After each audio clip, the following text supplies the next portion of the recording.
మెదక్ జిల్లా రామాయణంపేట పట్టణంలో సర్దార్ వల్లభభాయ్ పటేల్ 150వ జయంతిని పురస్కరించుకొని పోలీసు శాఖ ఆధ్వర్యంలో టూకే రన్ నిర్వహించారు. తూప్రాన్ డీఎస్పీ మహేందర్ గౌడ్ ఆధ్వర్యంలో ఏర్పాటు చేసిన కార్యక్రమానికి యువజన సంఘాల నాయకులు, పలు పార్టీల నాయకులు, పోలీస్ సిబ్బంది హాజరయ్యారు. ఈ సందర్భంగా 2 కిలోమీటర్ల మేర రన్ నిర్వహించారు.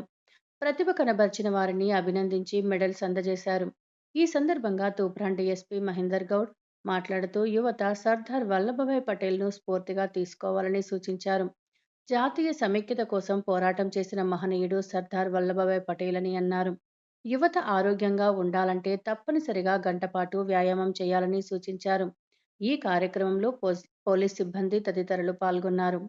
రామంపేట యువకులకు అదేవిధంగా వేదిక మీద ఉన్న 60 సంవత్సరాల పైచిలుకున్న యువకులకు, అక్కడ ఉన్న యువకులకు అందరికీ కూడా, ముఖ్యంగా మా సిబ్బందికి అందరికీ కూడా ఈరోజు జాతీయ ఐక్యతా దినోత్సవం సందర్భంగా మీ అందరికీ కూడా శుభాకాంక్షలు, శుభాభినందనలు. ఈరోజు 2 విశేషాలు ఉన్నాయి. ఒకటి, ఈరోజు మనము రన్ ఫర్ యూనిటీ పేరుతోటి జాతీయ ఐక్యతా దినోత్సవం జరుపుకుంటున్నాము.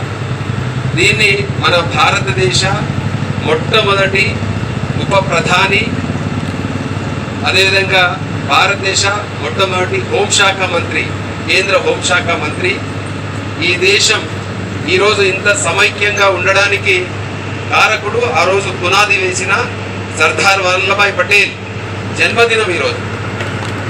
ఆయన పేరు మీద ఇవాళ మనం జాతీయ ఐక్యతా దినోత్సవం జరుపుకుంటున్నాం.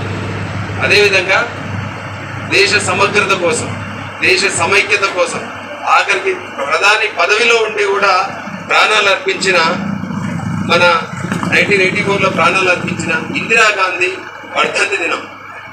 పంజాబ్ టెర్రరిస్టులు ఆ రోజు ఆమెను బాడీ గార్డ్స్ రూపంలో ఆమెను కాల్చి చంపడం జరిగింది.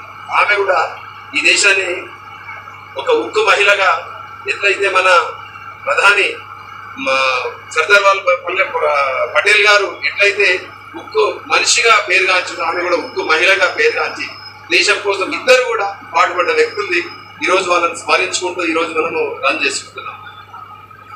ఇది కేవలం ఈరోజు మీరు చూడండి, అమెరికాను కూడా ఇవాళ మనము ఎదిరించే పరిస్థితిలో ఉన్నాం. ఊహించినవా? ఒక 2 దశాబ్దాల క్రితం కానీ ఇంతవరకు స్వాతంత్రం వచ్చిన తర్వాత కూడా అమెరికా అడుగుతున్నాడు, అపాయింట్మెంట్ అడుగుతున్నాడు, కానీ మనం కూడా ఖాతరు చేయట్లేదు, లైట్గా తీసుకుంటున్నాం. అమెరికా అధ్యక్షుడు ప్రతి వేదిక దగ్గర చెప్తున్నాడు, కానీ మనం మాత్రం లైట్గా తీసుకుంటున్నాం. ఎందుకు అంటే ఇవాళ మనం భారతదేశ ప్రధాని కానీ, భారతదేశ ఎవరైతే మనం పరిపాలిస్తున్న పాలకులకు అంత కాన్ఫిడెన్స్, అంత నమ్మకం ఎట్లొచ్చింది అంటే మన మీద ఉన్న నమ్మకం, ఈ దేశంలో ఉన్న యువత మీద నమ్మకం.